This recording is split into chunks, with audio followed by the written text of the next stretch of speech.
Pag pagod ka na, paminsan wala ka ng choice, kundi what? Ibigay na lang sa Kanya. Sa time na nag-let go ka, minsan doon mo makukuha yung peace na gusto mo. Kaya hindi kayo makaka-move on at nasasaktan kayo. Kasi bakit? Siya, tinanggal niya na sa buhay niyo. Pero anong ginagawa ninyo? Pinagpipilitan ninyo. Within 21 days, I was discouraged, I was depressed, because I was broken. I'm using my example itself para alam ko, yes, para bang vulnerable para sa akin, pero ang pangit kasi gumawa ng kwento lang na hindi ko naranasan.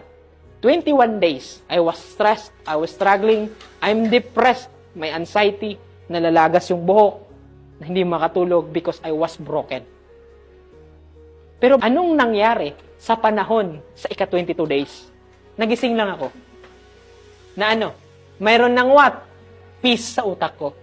Maybe, hindi yung peace na pinilit ko. Yung peace na kahit papano, napagod na ako.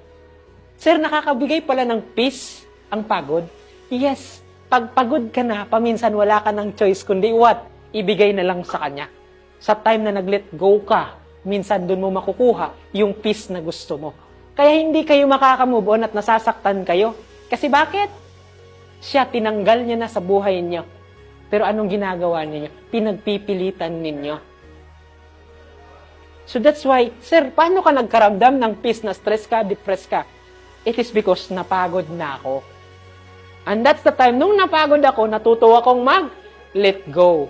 Nilet go yung problema ko, sabi ko, ikaw na yung bahala. Ikaw na God ang bahala. Ikaw na Allah ang bahala. So anong nangyari? Nagkaroon ng peace ulit yung utak ko. And that's the time nag-umpisa yung love ko sa sarili ko. Dito na nag-umpisa. Nung napagod ako at natanggap ko na mag-let go, sabi ko, ikaw na bahala. Saan mo man ako dalhin, ikaw nang bahala. So anong nangyari? Nung natanggap kong mag-let go at napatawad ko yung sarili ko sa katangahang ginagawa ko, doon na nag-umpisa yung what? Love yourself. Sir, yan na ba talaga lahat? Hindi pa. May nangyari pa. Kasi pag minahal mo yung sarili mo, dyan na rin tatakbo.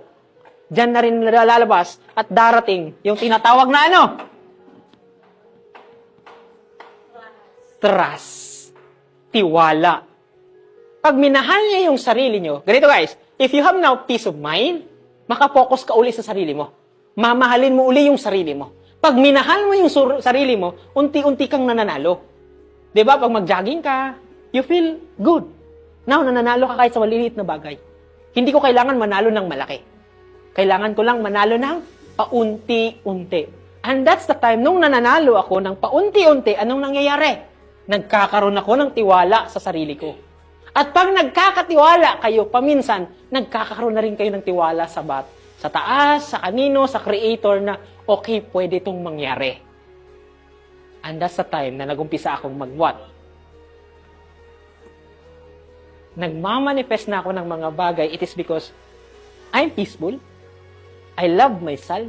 And higit sa lahat, I truly understand na kailangan kong magtiwala sa Kanya, sa Creator, o sino pa yan, kay Allah, kay Jesus Christ, basta sa Creator na mayroon tayo, na ikaw yung bahala. Ako lang yun, basta ito yung gagawin ko, basta tama. Go.